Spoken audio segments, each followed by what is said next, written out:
আজ শনিবার 10 মে 2025 তারিখে উপদেষ্টা পরিষদের এক বিশেষ সভা অনুষ্ঠিত হয়। সভায় আন্তর্জাতিক অপরাধ ট্রাইব্যুনাল আইনের সংশোধনী অনুমোদিত হয়েছে। সংশোধনী অনুযায়ী আন্তর্জাতিক অপরাধ ট্রাইব্যুনাল কোনো রাজনৈতিক দল, তার অঙ্গ সংগঠন বা সমর্থক গোষ্ঠীকে শাস্তি দিতে পারবে।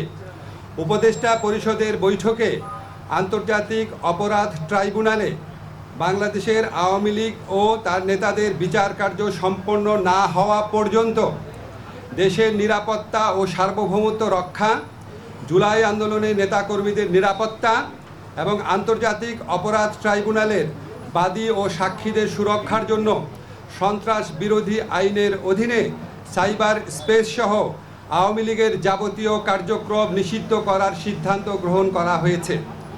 এ বিষয়ে প্রয়োজনীয় পরিপত্র পরবর্তী কর্মদিবসে জারি করা হবে।